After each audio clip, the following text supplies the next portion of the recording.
교회는 사람들이 모이는 곳입니다. 근데 이제 다른 모임하고 차이가 있다면 예수 믿는 사람들이 모인 곳입니다. 그래서 우리가 한자로 보면 교회는 가르칠 교, 모일 회자죠. 우리가 다 이제 많은 모임이 있잖아요. 뭐 동창회도 있고 종친회도 있고. 근데 교회는 가르치는 곳이고 가르침을 받는 곳이에요. 그럼 뭘 가르칠까요? 하나님 말씀을 가르치는 곳이에요. 오늘도 우리가 이제 하나님 앞에 예배드리기 위해서 모였습니다. 어떻게 예배드려야 하나님이 받으시는 올바른 예배가 될까요? 말씀을 따라서 예배를 드리는 거예요.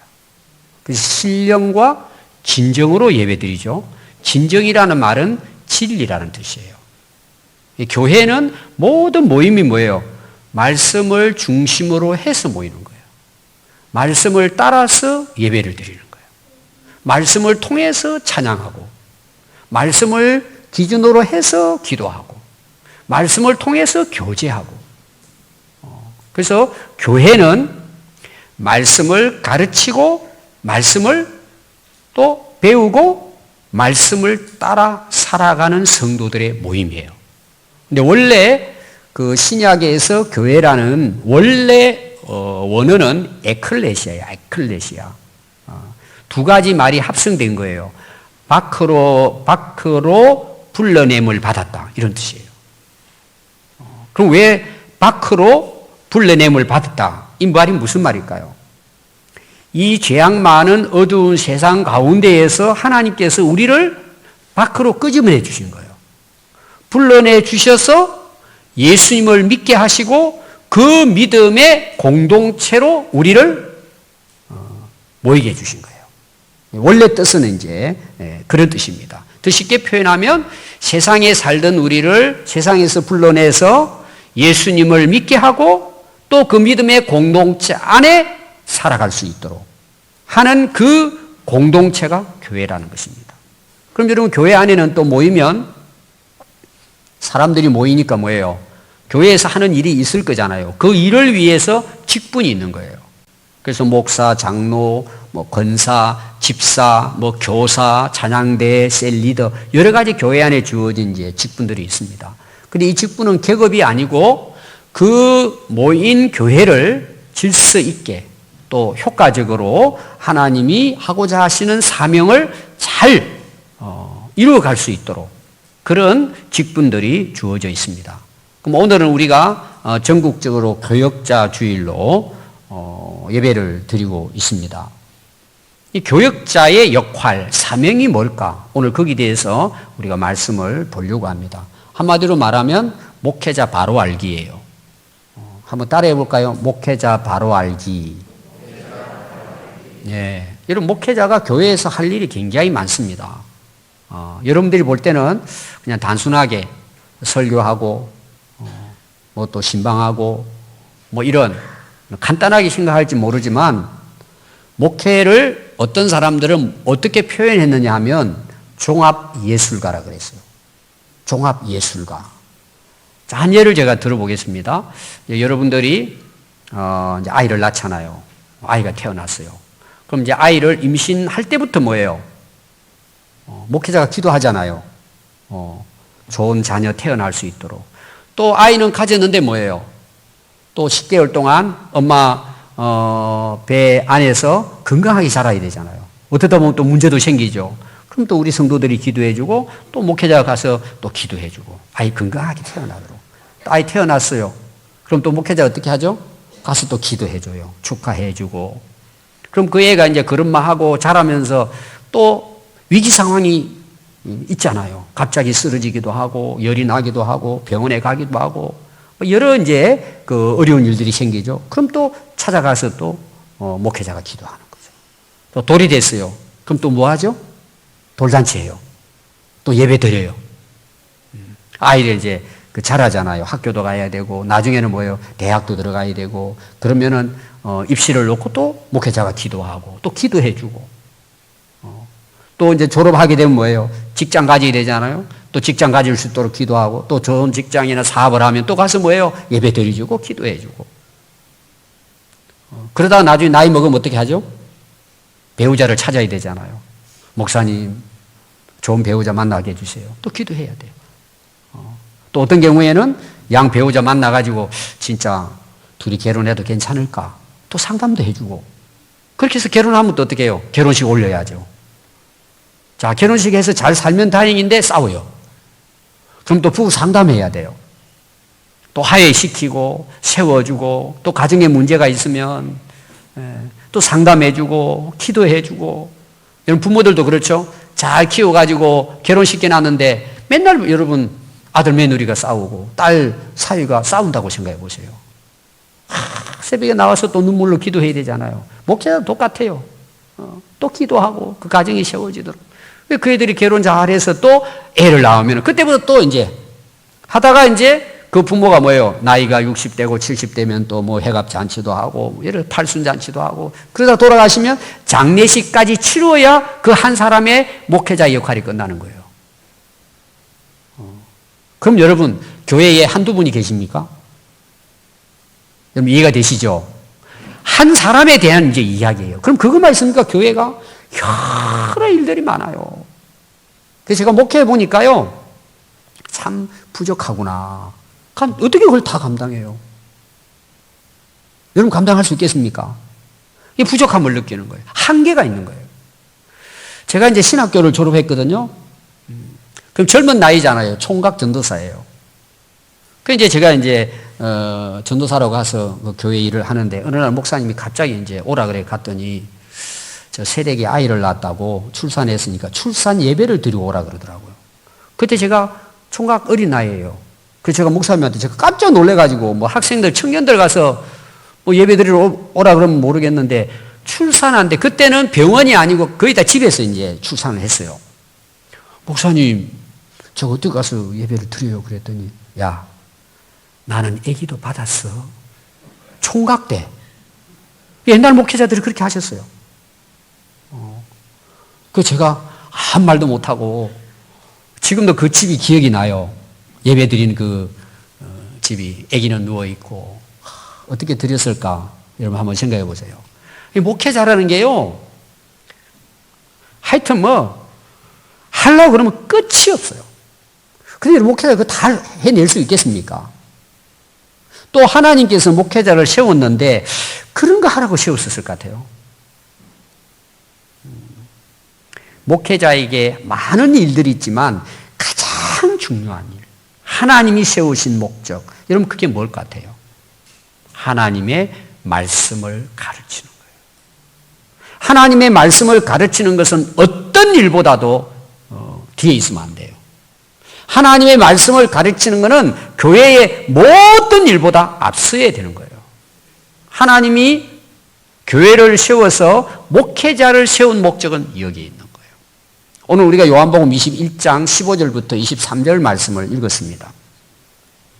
이 내용에 앞에 보면 이런 내용이에요. 예수님이 십자가에 죽으시고 부활하시고 난 다음에 제자들이 실망을 한 거예요. 예수님 돌아가셨잖아요. 나타나서 보여주시기도 했지만 제자들 입장에는 예수님 돌아가신 거예요. 실망한 거예요. 좌절한 겁니다. 먹고 살기가 당장 힘들잖아요. 어떻게 해야 될지를 모르는 거예요. 그래서 베드로가 제자들을 데리고 야 우리 배도 고프고 먹고 살아야 되니까 가서 갈릴리 가서 옛날에 우리 고기 잡았던 것처럼 고기 잡으러 가자. 그리고 배에다 그물을 싣고 제자들을 데리고 갈릴리 바다에 들어가서 고기를 잡습니다. 새벽녘까지 그물을 던졌는데 한 마리도 잡지 못한 거예요. 얼마나 지쳐 있었을 것 같아요. 그러고는 도저히 이제 잡을 힘이 없으니까 해변가로 이제 배를 끌고 나오는 거예요. 해변가 내려가지고 보니까 예수님이 그곳에 찾아오셔서 아침밥을 준비해 놓고 기다리시는 거예요. 야, 너희들 참 피곤하지, 힘들지. 그러면서 예수님이 다시 너희들 들어가서 배 오른편에다가 그물을 던져보라는 거예요. 지금 그물 다 정리하고 피곤해가지고 이제 집에 들어가 쉬어야 되는데, 야, 너도 수고했어. 다시 들어가라는 거예요. 그리고 배 오른편에다가 그물을 던지라는 거예요.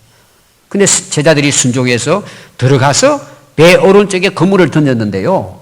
그물이 찢어져서 올릴 수 없을 정도로 고기가 많이 잡힌 거예요. 그리고 다시 이제 나왔습니다. 그래서 예수님이 준비한 조반을 야, 이 떡도 먹고 이 고기도 먹으라. 그리고 예수님께서 제자들을 먹이신 거예요. 그리고 오늘 말씀은 그 조반을 다 먹고 난 후에 베드로에게 예수님이 물어보는 거예요. 베드로야, 너 이 사람들보다도 나를 더 사랑하느냐?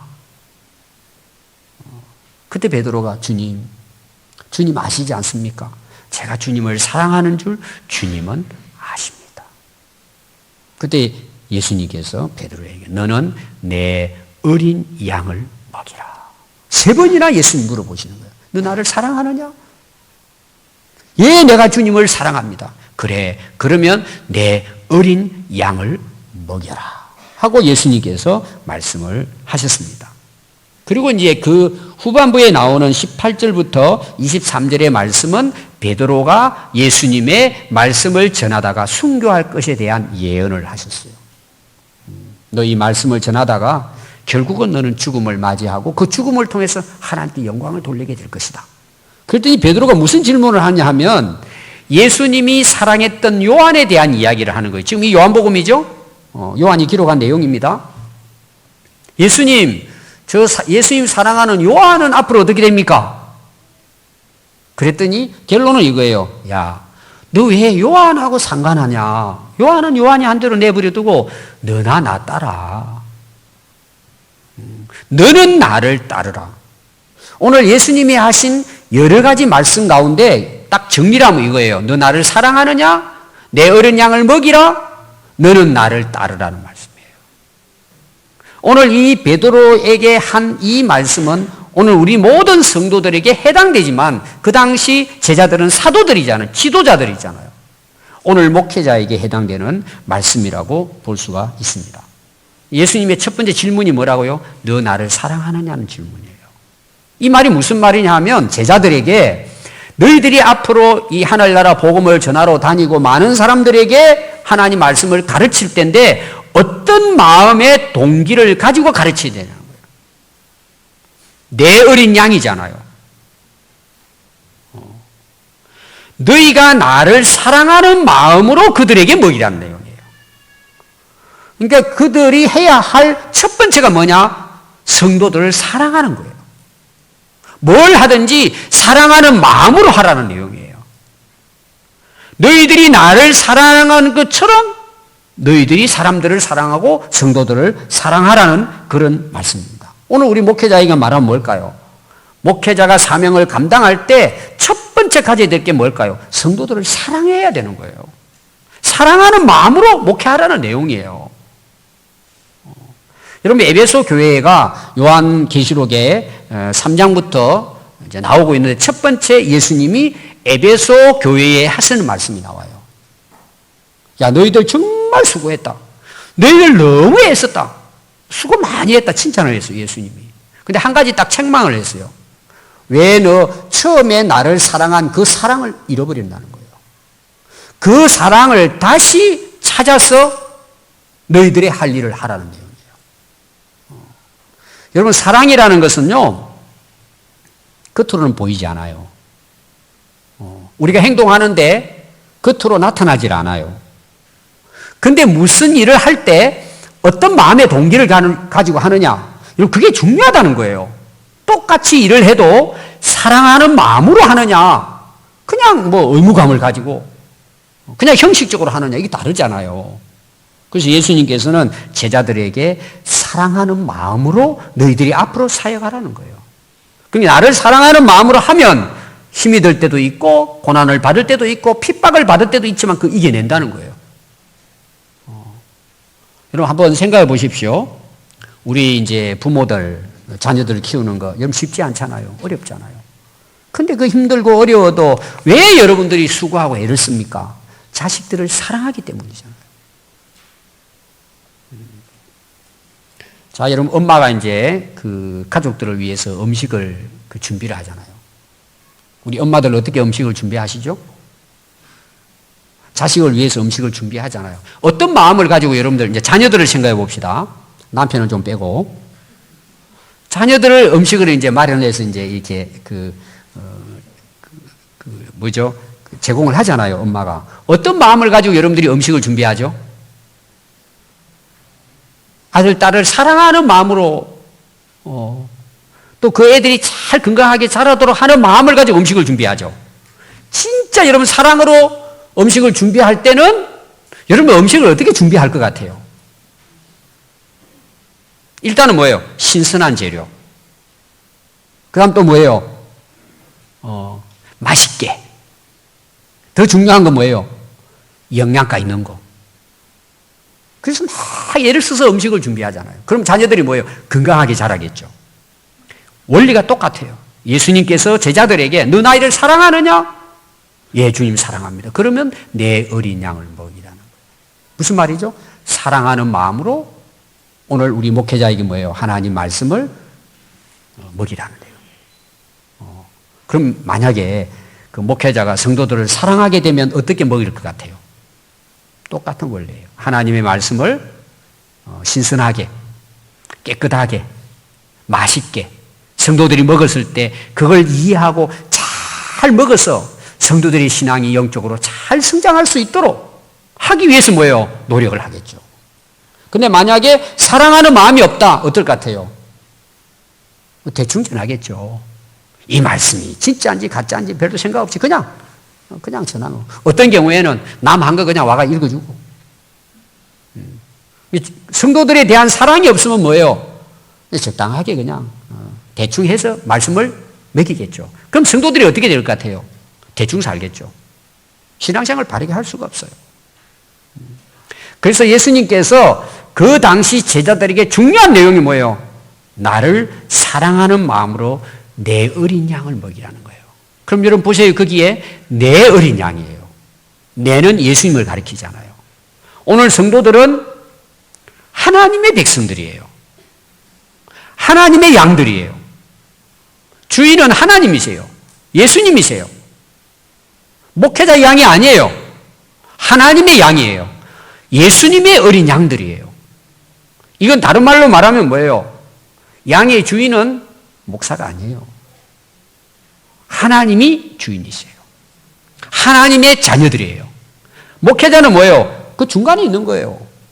오늘 그 일부 예배 때 집사님이 기도를 하셨는데 그 목회자가 좋은 통로가 되게 해달라고 기도를 하셨어요. 그게 맞는 기도예요. 목회자는 통로예요. 통로는 뭐죠? 자, 우리가 이제 여러분 싱크대 수도 꼭지 틀면 물 나오잖아요. 깨끗한 물이 나오잖아요. 근데 그게 이제 그 수원지로부터 해가지고 수도관을 타고 꼭지까지 와서 우리가 열면은 물이 나오죠.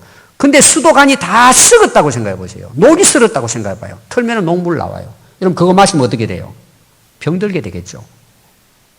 목회자는 깨끗해야 돼요. 정결해야 돼요. 하나님 말씀을 바르게 해석하고 바르게 전달해야 되는 사명이 있는 거예요. 그래서 목회자는 통로 이상도 아니고 이하도 아니에요. 그 역할만 잘하면 되는 거예요. 그러니까 이런 목회자가 어떻게 돼요? 자기 자신도 오늘 예수님께서 베드로에게 그러잖아요. 너는 나를 따르라 그러잖아요. 그래서 목회자나 우리 성도들이나 무슨 일을 하든지 우리 자신들이 하나님의 나라의 통로가 되기 위해서는 자기 자신들이 깨끗해야 돼요. 정결해야 돼요, 여러분. 그래서 교회가 살아날 수 있는 길은 말씀을 전하는 목회자 자신이 말씀으로 거듭나고 성령 안에 충만해야 돼요. 하나님 말씀 안에 살아야 돼요. 거룩해져야 된단 말이에요. 근데 자기 삶은 엉터리면서 말만 잘해요. 여러분 그거는 결코 성도들에게 양식이 될 수 없어요. 성도들을 죽일 수 있어요. 여러분 가정에도 마찬가지예요. 아버지가 가정에 어떤 경우에는 그 주인 역할을 하잖아요. 아버지가 엉터리야. 아버지가 하나님 말씀대로 안 살아요. 거룩하지 않아요. 정결하지 않아요. 그럼 그 가정 망하는 거예요. 그럼 자식들이 뭘 보고 자라겠어요? 엄마들도 마찬가지예요.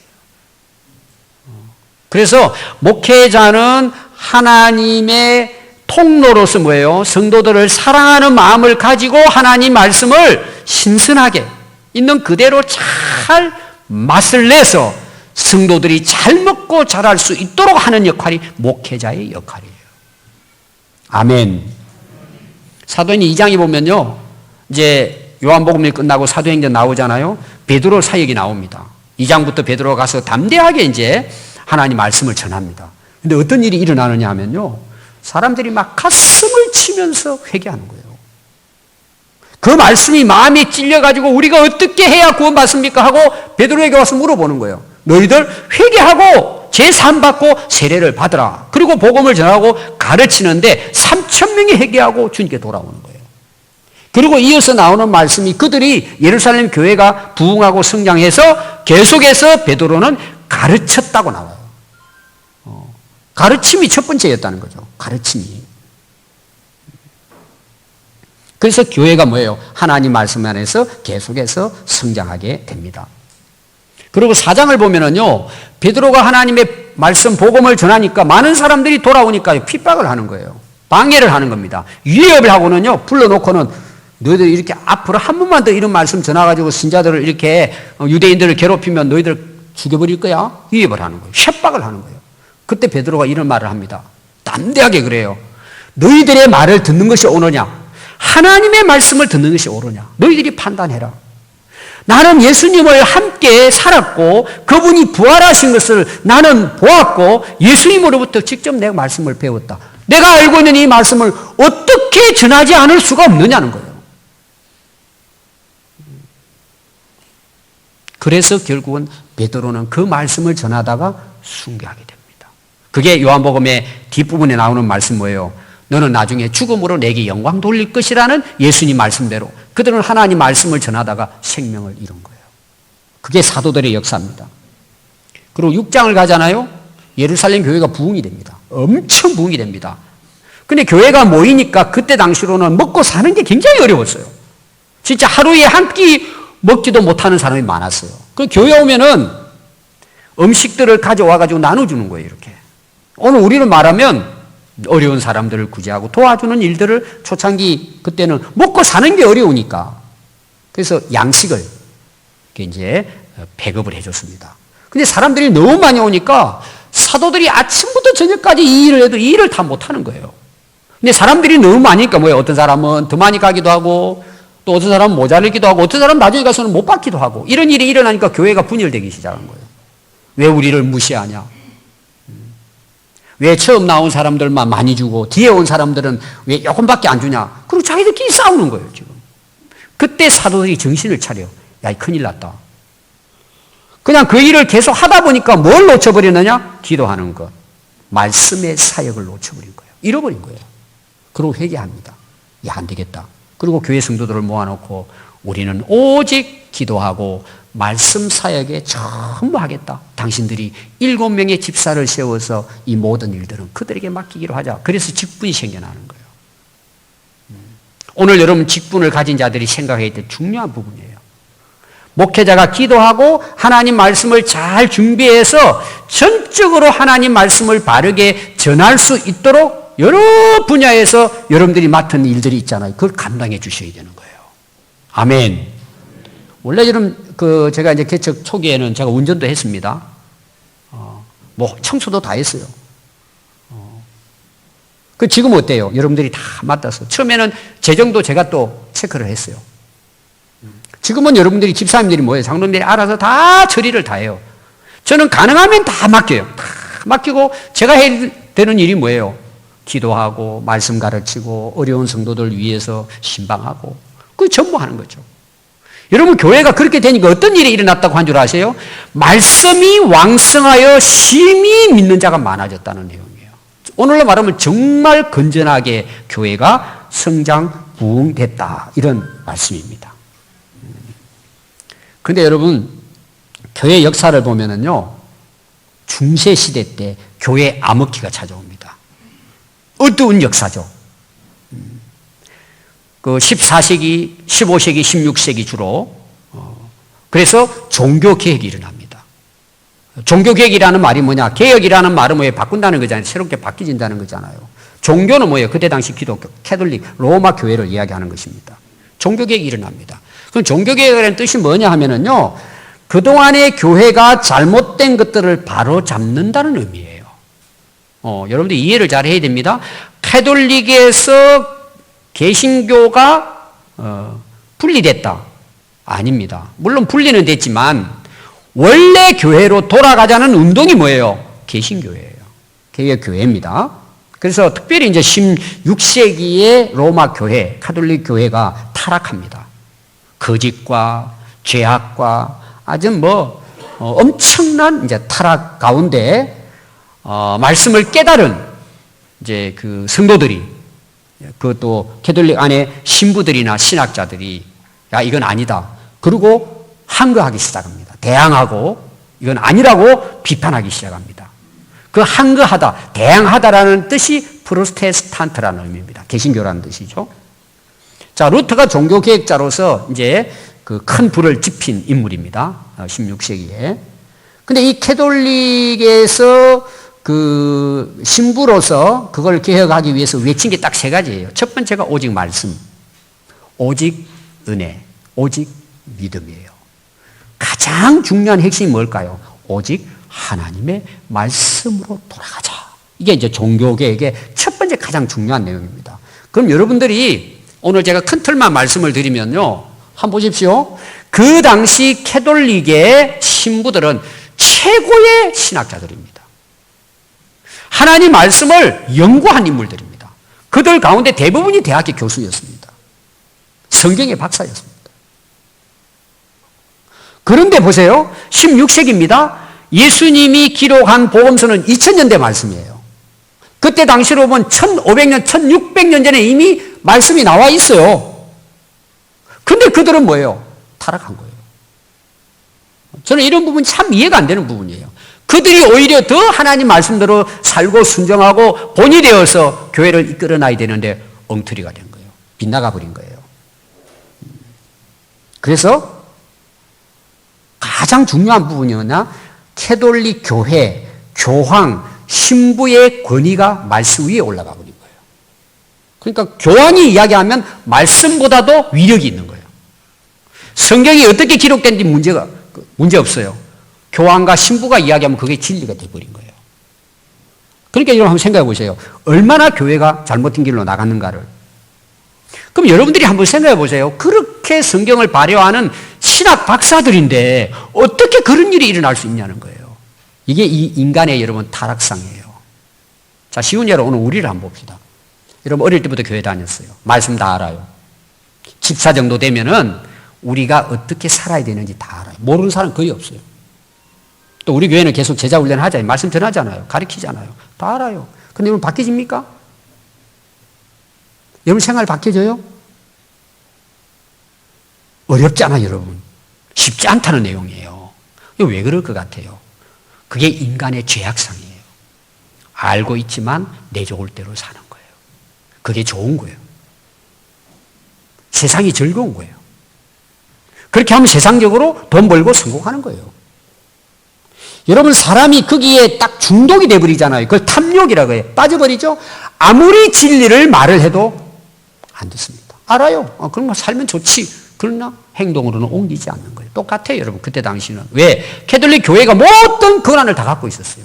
모든 부는 신부들이 다 가지고 있었어요. 재산권도 그렇고 권력도 다 가지고 있었던 거예요. 자기들은 마음대로 할 수 있는 세대였어요. 그때 당시. 그걸 어떻게 내려놔요? 그래서 여러분 종교개혁자들이 대부분 신학자고 교수들이고 최고의 학자들이었습니다. 그들은 모든 것을 말씀의 진리를 세우기 위해서 포기한 사람이에요. 나중에는 목숨까지도 포기해요. 그래서 우리 개신교가 새롭게 태어나게 된 거예요. 오늘 제가 그 중에 중요한 내용을 몇 가지 말씀드리려고 해요. 먼저 우리가 캐톨릭에 대한 이야기를 하겠습니다. 제가 큰 틀은 이야기했죠. 캐톨릭에는 예배를 미사라고 이야기해요. 미사는 그들이 드리는 그 종교 의식을 이야기합니다. 우리하고 같은 이제 예배라고 하지만 차이가 있습니다. 미사의 중심은 성만찬이에요. 성만찬 예식입니다. 여러분들이 기독교 채널 중에 평화방송에 들어가 보면은 미사 드리는 내용이 나옵니다. 한번 여러분들이 경험 삼아 들어가서 보세요.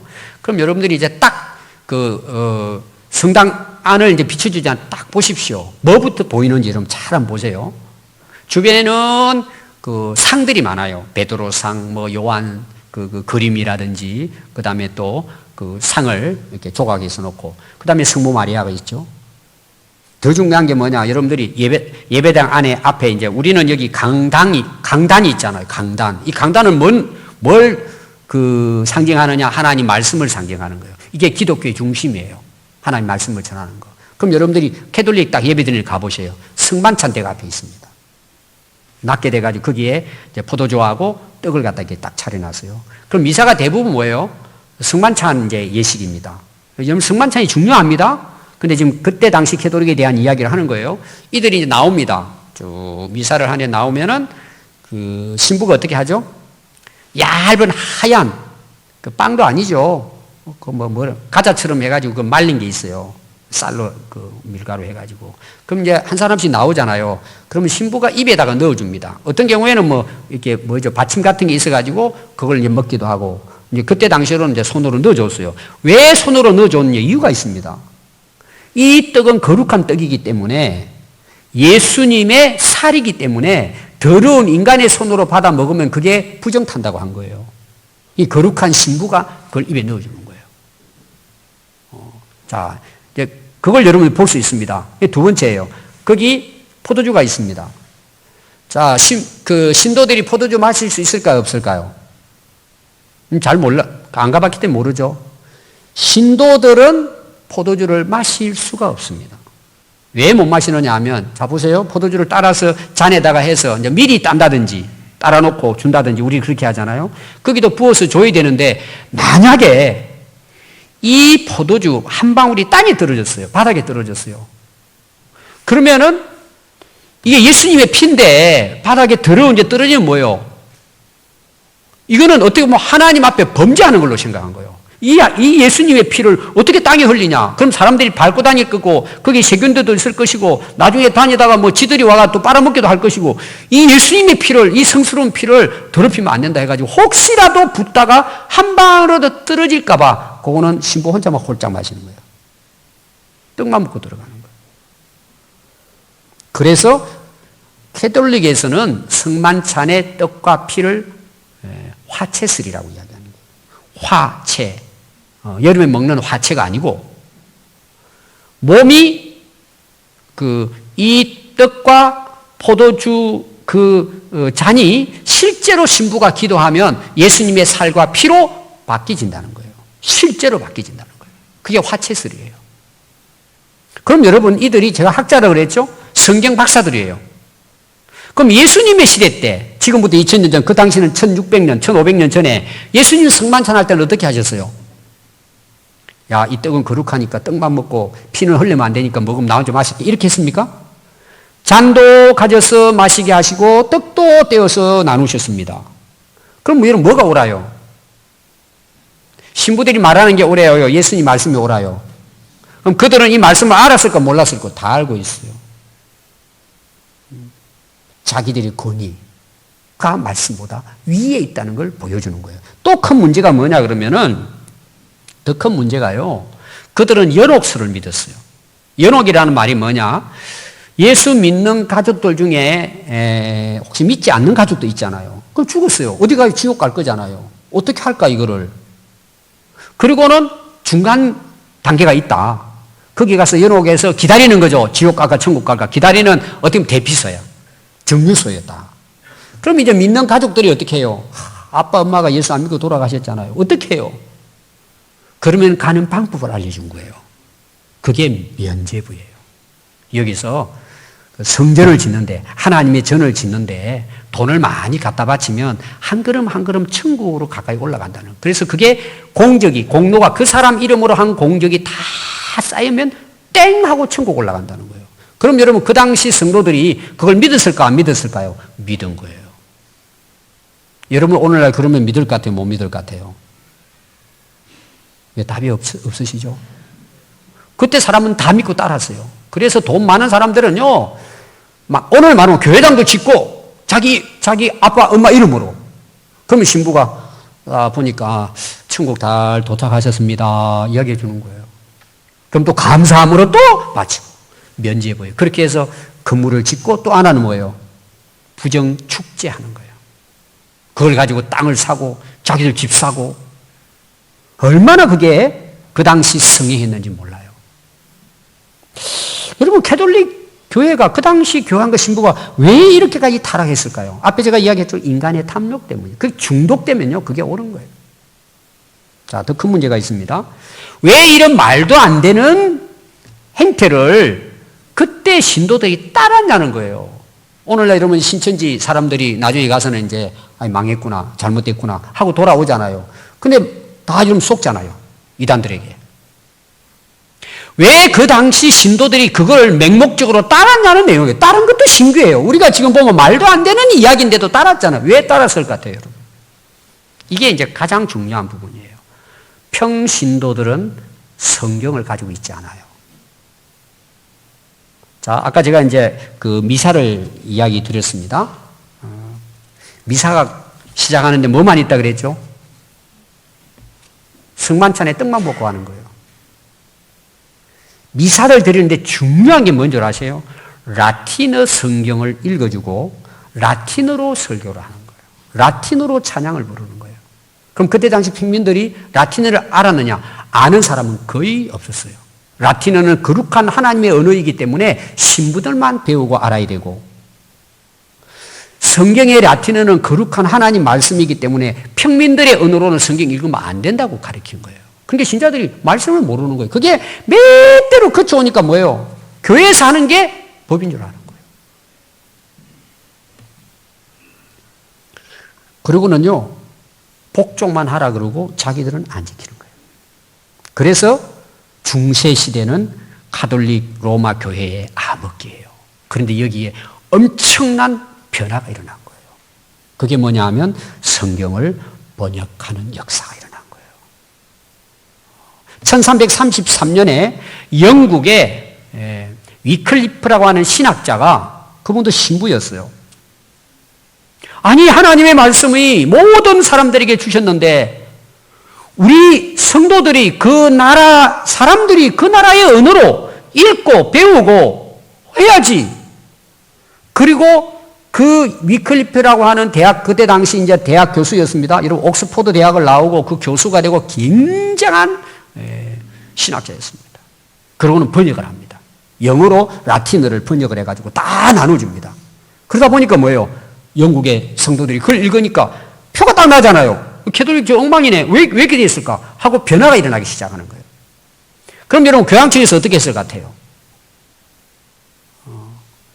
그걸 재판하다 회부를 하는 것입니다. 그럼 왜 위클리프가 신부인데 이렇게까지 됐을까? 어느 날요 교황하고 그 황제가 싸우는 거예요. 뭐 나라를 바로 세웁시다. 신앙을 바로 이런 싸움이 아니고 봤더니요 재산을 가지고 싸우는데 교황이 이기는 거예요. 예를 들면은 그걸 죽이고 살리는 이게 살벌한 일들이 일어나는 거예요. 나중에 그 내용을 보니까. 그래서 위클리프가 아주 실망을 하고는 안 되겠다. 그리고 교황청과 대항해 싸우기를 시작합니다. 결국은요 자기가 비판을 받아가지고 자기의 모든 글, 모든 책은요 검서가 돼버립니다. 그리고 이 사람 힘들어가지고 중풍이 걸려서 돌아가십니다. 그가 돌아가시고 42년이 지난 후에 체코의 신학자인 얀 후스라는 인물이 나옵니다. 위클리프의 그 말씀을 근거로 해서 교회는 세워져야 된다. 그걸 이제 외치고 나옵니다. 그래서 이 얀 후스는요 정말 위대한 인물입니다. 체코의 프라하의 대학 교수였고 그도 신부였고요. 거기에 프라하의 가장 큰 교회 베들레헴 교회의 설교자였습니다. 이분이 위클리프의 그 책을 읽고 그의 신앙을 그가 이제 깨닫고 난 다음에 예배를 드리는데 어떻게 예배 드렸을 것 같아요?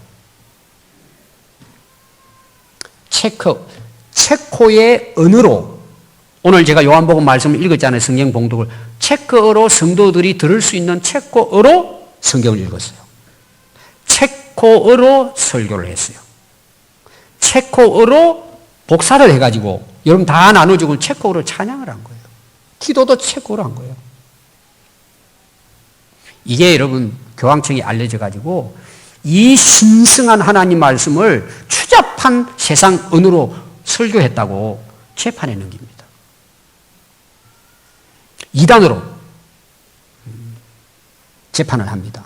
그 저놈은 죽여야 된다고 이야기합니다.